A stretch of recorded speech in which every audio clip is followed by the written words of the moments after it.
Salve, galera, tamo no ar, tamo juntos aqui nessa sexta-feira, já sextou, já é fim de semana de estreia no Campeonato Brasileiro. Amanhã tem Fortaleza e Fluminense. Fortaleza não vem num bom momento. Será que isso é bom ou ruim, hein? E o Fluminense está juntando cacos com mais lesões para tentar escalar um time decente para essa estreia. Eu tenho sugestões para o Mano Menezes, na verdade tenho expectativas e vou falar para vocês qual é essa expectativa, ou quais são essas expectativas, inclusive em relação ao Fluminense no Campeonato Brasileiro. Aonde vai brigar o Fluminense? Pelo quê? Onde é que ele está situado ali no mapa de quem é favorito, quem não é, quem é coadjuvante, quem pode, de repente, surpreender, quem briga contra o rebaixamento?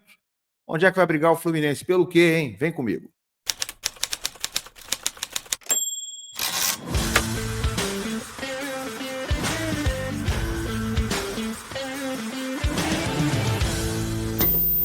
Paulinho procurou, colocou e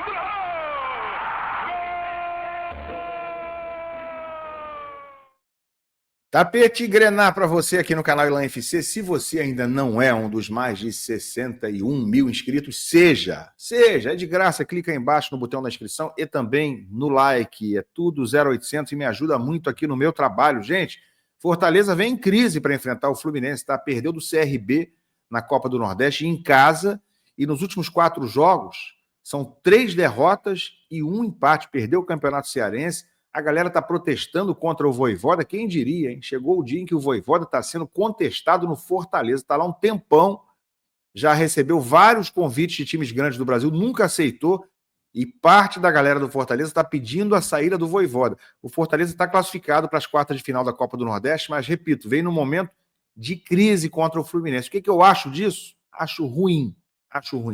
Claro que vai ter uma pressão.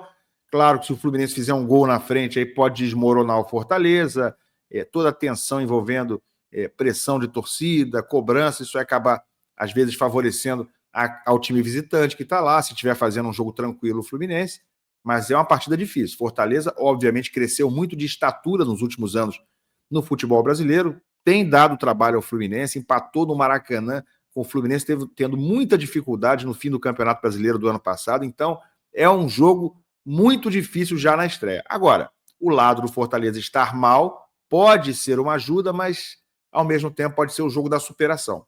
Pode ser o jogo da recuperação do Fortaleza, de repente tentar justamente reconstruir a sua imagem com atitude, com sangue no olho, com uma atuação especial exatamente na estreia do Brasileirão. Então, não acho bom o Fortaleza vir nessa situação, não. Preferia que viesse numa situação normal, que não tivesse tão pressionado como está. Nós vamos aguardar, porque o Mano Menezes vai ter que botar em campo um time agora mais desfalcado do que já estava.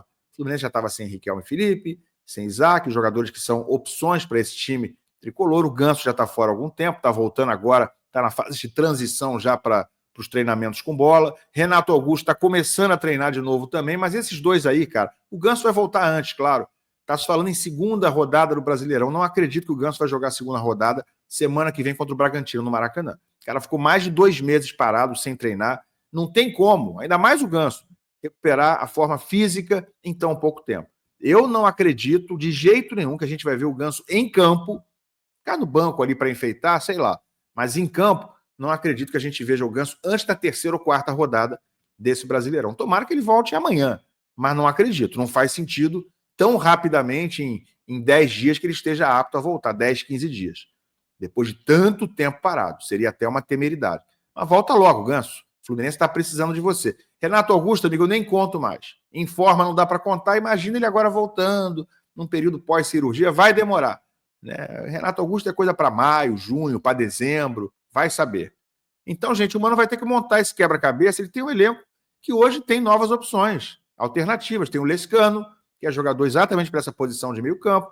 Eu gostaria de ver o Lescano em campo contra o Fortaleza, se não começando o jogo, pelo menos entrando no segundo tempo. Tem o Lavega, que é um jovem atacante também, esse é o uruguaio, o Lescano é paraguaio. O Lavega é um jogador vertical, veloz para contra-ataque, que o Fluminense vai precisar lá em Fortaleza. Jogador que joga também pelo lado de campo, finalizador também.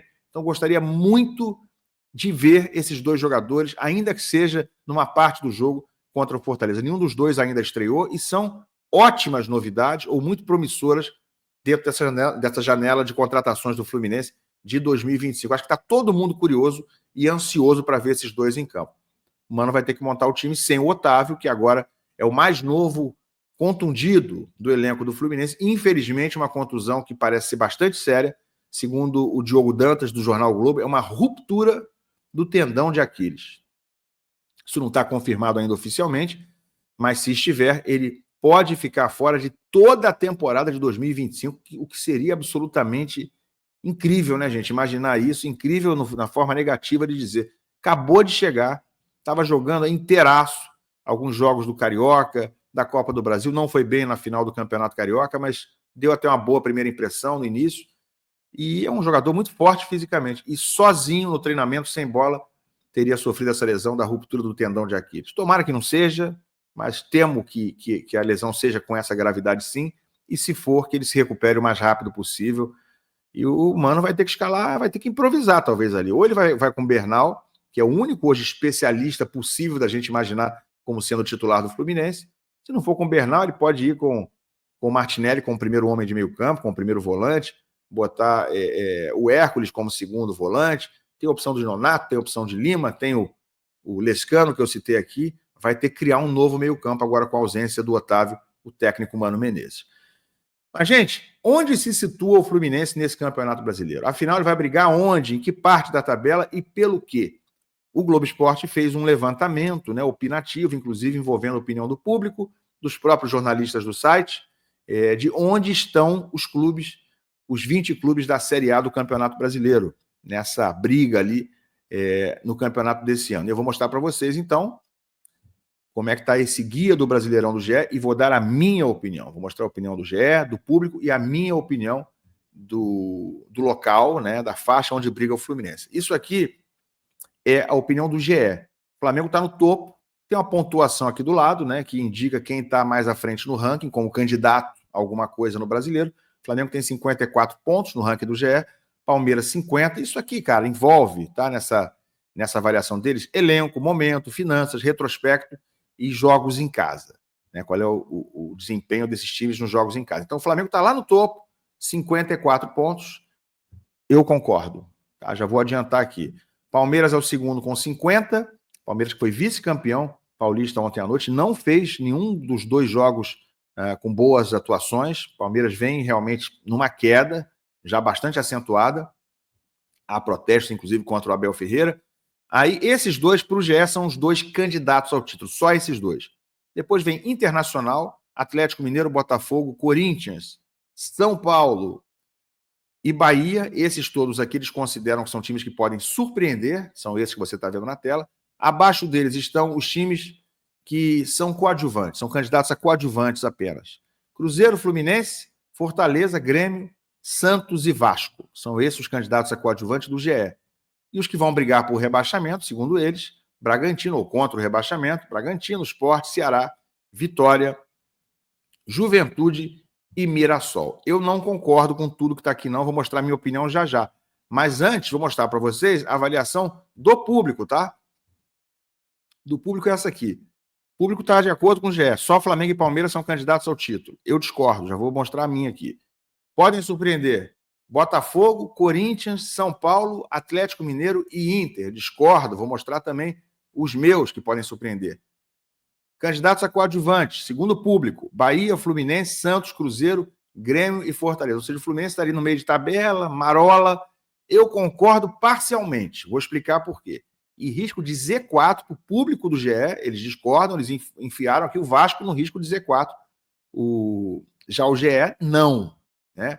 O GE, quer ver? O GE não tinha botado isso, não. O GE botou o Vasco aqui no bolo dos candidatos a coadjuvante, mas não considerou o Vasco candidato a rebaixamento. O público botou o Vasco aqui com Mirassol, com Bragantino, Juventude, Vitória, Sport e Ceará. Até aí não tem muita discordância. E o que eu achei? Qual é a minha avaliação? Eu fiz aqui. Entrei aqui e fiz a minha avaliação. Então aqui, ó, para mim os candidatos ao título principais são Flamengo, Atlético Mineiro e Inter. E lá, cadê o Palmeiras? Eu acho que o Palmeiras desceu um degrau aí. E vou dizer mais uma coisa para vocês. Considero que candidatíssimo é o Flamengo. Eu acho que esse ano nós temos infelizmente, tá, gente? um favorito destacado. Eu acho que o Flamengo é favorito destacado esse ano ao título brasileiro. Acho que o Palmeiras e o Inter estão um degrau abaixo, mas vou considerar os candidatos ao título também. Eu acho que são um pouco mais parelhos com o Flamengo. Para mim, quem pode surpreender? Nessa ordem, tá? Nessa ordem. O Palmeiras, que eu acho que desceu mais um degrauzinho, tá abaixo de Atlético e Inter. A coisa tá meio desandando lá, o Abel já tá de saco cheio, a torcida tá de saco cheio do Abel, mas o Palmeiras está logo ali abaixo, como podendo surpreender. Botafogo, pelo que aconteceu ano passado, embora tenha se enfraquecido, mas está contratando bastante, tem muita grana. Botafogo é uma incógnita nesse momento, mas pode surpreender. Corinthians em ascensão, campeão paulista, não fez nenhuma grande atuação nas finais, mas está em ascensão, está encorpando, está consistente. Então, na ordem, para mim, pode surpreender. Palmeiras, Botafogo, Corinthians, São Paulo, que sempre tem muito peso, é um time que está também se acertando. Enfim, é um time que sempre dá para esperar alguma coisa. Eu acho que o Fluminense pode surpreender. Ali o Bahia eu botei também. O Bahia, porque o Bahia também está com um trabalho já mais longevo, né? Rogério Ceni está na Libertadores, passou por 2 fases preliminares. É um time que está ganhando casca, está ganhando consistência. E por que o Fluminense pode surpreender, na minha opinião? Embora, para mim, ele esteja entre o pode surpreender e o coadjuvante. Porque o Fluminense tem elenco esse ano. O Fluminense tem elenco. Vai saber usar o técnico Mano Menezes? O calcanhar de Aquiles do Fluminense é o encaixe desse elenco, é o encaixe das peças. Leia-se Mano Menezes. Quem tem que fazer isso é o treinador. E o próprio Mano Menezes é o calcanhar de Aquiles. Porque ele ainda não acertou, ainda não conseguiu ter uma sequência real de qualidade em 2025 e 2024. 2024 ele chegou só para apagar o incêndio, para salvar de 1-0 em 1-0 e conseguiu. Mas para jogar bem, para ter objetivos maiores, precisa de mais do que isso. Precisa ver um time em campo, como equipe encaixada. E o Fluminense do Mano, por enquanto, não é. Mas tem elenco. Então, eu acho que o Fluminense tem potencial para estar aqui. Vou falar pelo que ele vai brigar, né, materialmente, em termos reais de resultado. Candidatos a coadjuvante para mim, Grêmio, Santos, Fortaleza. Eu acho que o Vasco não briga contra o rebaixamento, acho que vai ficar nessa marola aqui, 13º lugar, 12º, 14º, e Cruzeiro. E risco de Z4, para mim, são esses 6 aqui: Ceará, Bragantino, Sport, Vitória, Juventude e Mirassol. E aí o que eu estava dizendo é o seguinte: Fluminense está nessa posição de, é um time que não é exatamente favorito, obviamente não é. Está longe de ser dos melhores times que o Fluminense teve em tempos recentes. Longe eu não sei, mas assim, tem um elenco hoje mais ou menos interessante e com algumas opções alternativas que ainda não foram utilizadas. Eu acho que esse é o meu ponto. É o que eu citei agora há pouco. Lescano, Lavega, o Canóbio, que mostrou que pode oferecer bastante coisa ao Fluminense. Tem jogadores subindo da base que voltaram de lesão, como o Riquelme, como o Isaac. São jogadores que já mostraram seu talento, a sua capacidade. Tem o Wallace Davi, que eu falei agora há pouco, sobre primeira volância, sobre a ausência do Otávio. O Wallace Davi pode, de repente, agora aparecer até com algum destaque nesse time. Então o Fluminense tem uma equipe renovada para 2025. Sim, contratou bastante. Tem o Everaldo, que é o reserva do Cano. A gente não sabe se o Cano vai ter sequência, se ele vai ser o Cano que fez artilharia até no Campeonato Carioca, empatado com outros, mas foi artilheiro do Carioca. Teve uns momentos de brilho e, de vez em quando, oscila muito para baixo. A gente não sabe qual vai ser o Cano no restante da temporada. Mas se não tiver o Cano, o Everaldo pode, de repente, ser alguma coisa acima do que a gente está esperando. Tem uma zaga nova, além do Thiago Silva, tem o Freitas, tem o Ignácio. Então, gente, o Fluminense começa esse Campeonato Brasileiro, pelo menos, com mais coisas interessantes que podem vir a ser algo novo do que em 2024. O Fluminense em 2024 era uma mesmice, era um time muito cansado, muito veterano e que se rejuvenesceu, em termos de elenco, para essa temporada. Eu acho que se houver um encaixe, e aí, claro, é uma opinião otimista minha, se houver um encaixe, o Fluminense pode brigar em cima. Vai lutar por título? Muito difícil, mas é muito difícil mesmo. Porque o Fluminense pode até fazer um bom campeonato, brigar ali em top 5, em G4, sim, pode. Se fizer um bom campeonato, se encaixar, acho que briga até dentro do G4.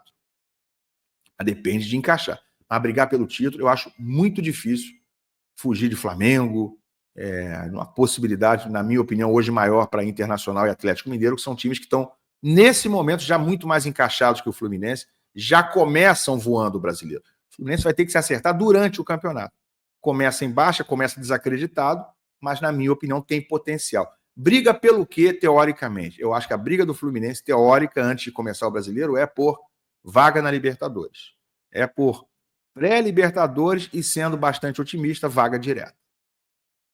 Tá bom? Vamos ser otimistas. Quem sabe pinta ali um G4, um G3, e aí vai saber, né? Vai dando tudo certo. Quem sabe o humanismo não conquista o Brasil e o mundo. Vamos torcer. O que você acha? Qual é a sua opinião? Vai brigar pelo que o Fluminense? Bota aqui embaixo, se inscreve no canal, larga o like e a gente se vê. Valeu.